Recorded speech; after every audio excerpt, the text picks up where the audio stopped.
The phone vibrated violently on the bedside table. Daniel jerked awake, heart already racing before his eyes were fully open. The room was dark, silent except for his wife's slow breathing beside him. He reached for the phone, squinting at the screen. Pastor Elijah. 11:47 p.m. Daniel's throat went dry. He hesitated, then answered, keeping his voice low. "Hello, sir?" There was a pause.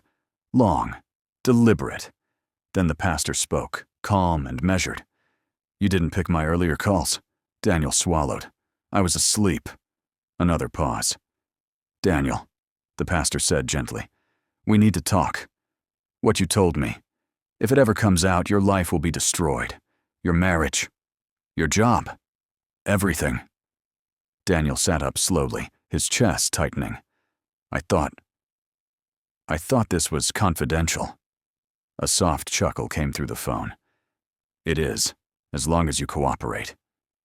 Daniel stared into the darkness, his heart pounding so loudly he was sure his wife could hear it. That was the moment he understood. Confession had become a weapon. 3 weeks earlier, Daniel had walked into the church office shaking. He had rehearsed his words all morning, every sentence, every excuse, every apology.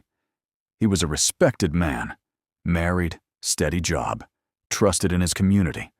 No one suspected anything. No one knew the mistake he had made.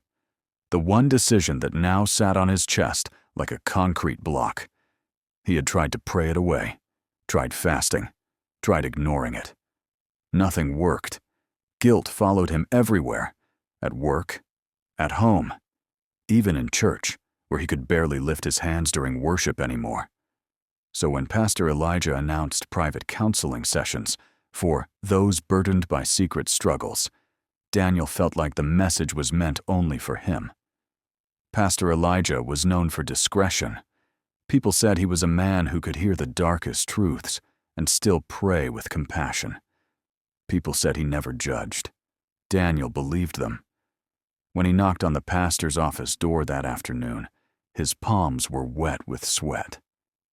"Come in," the pastor said warmly. The office smelled faintly of coffee and incense. The Bible lay open on the desk. Pastor Elijah smiled, gesturing for Daniel to sit. "You look troubled, my son," he said. Daniel's voice trembled. "I am." They prayed first, long and slow.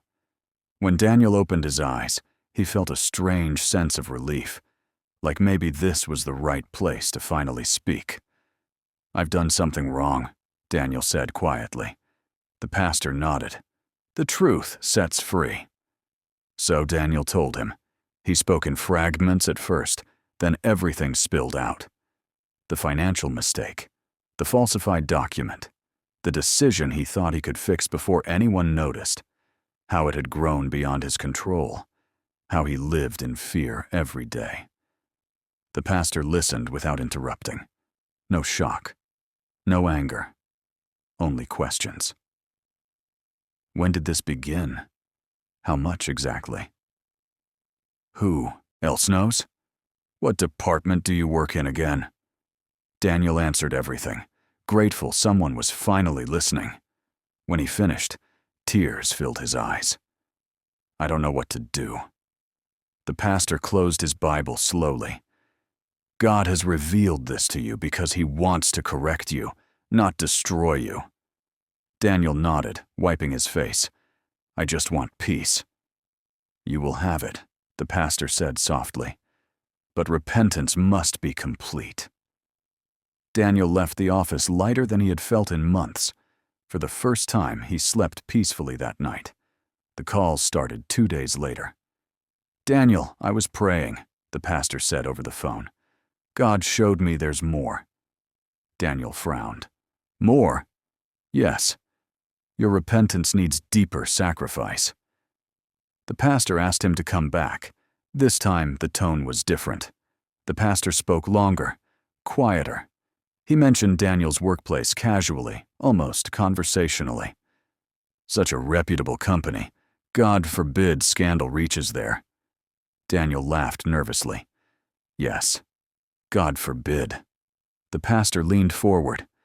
To seal this matter spiritually, you need to sow a special seed.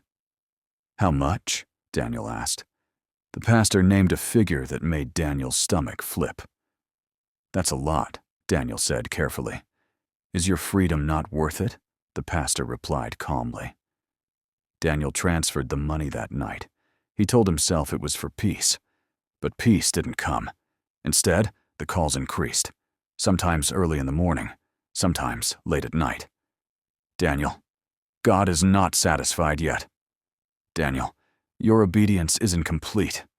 Daniel, I keep seeing your wife in prayer. That one froze him. My wife? Daniel asked. Yes, the pastor said gently. Such a good woman. God forbid she finds out what you did through another source. Daniel's hands shook.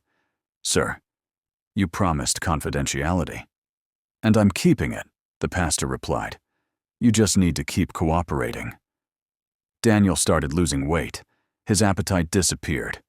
At work, he jumped whenever his phone buzzed.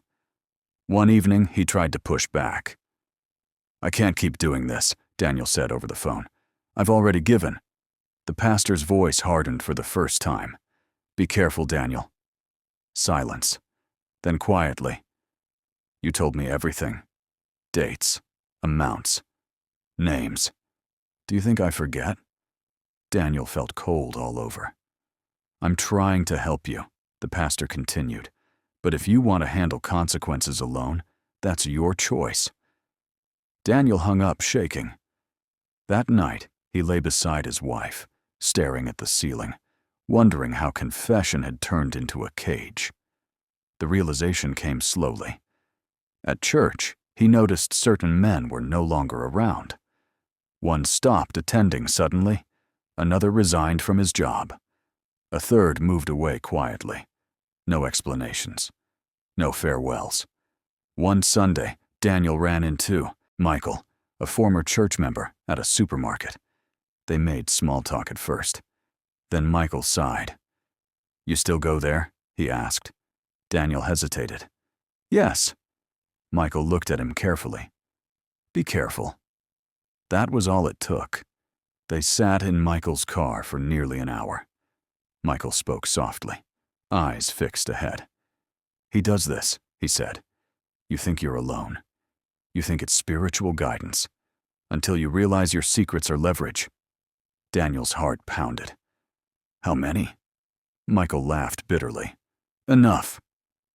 That night, Daniel didn't sleep. He stopped answering the pastor's calls. The messages became sharper. You are resisting correction. Silence doesn't erase truth. I am disappointed in you. Then came the final message. We will talk tomorrow. Or others will. Something inside Daniel snapped. He began recording. The next call came right on time. Why are you recording? The pastor asked calmly, as if he already knew. Daniel's voice shook, but he pressed on. You told me confession was safe. And it is, the pastor said, as long as you remain under covering.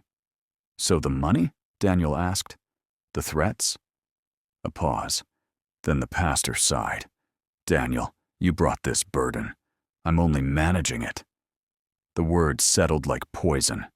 That recording changed everything. Daniel didn't confront the pastor publicly. He didn't shout. He didn't expose him online. He walked away. He reported him quietly, submitted evidence, spoke to people he trusted. Weeks later, Pastor Elijah stopped preaching. No explanation, no announcement. Daniel never returned to that church. Months passed. One evening, Daniel sat with his wife, watching her laugh at something on her phone. He felt a heaviness lift from his chest. He had lost faith in a man, but not in truth. And that, finally, felt like freedom.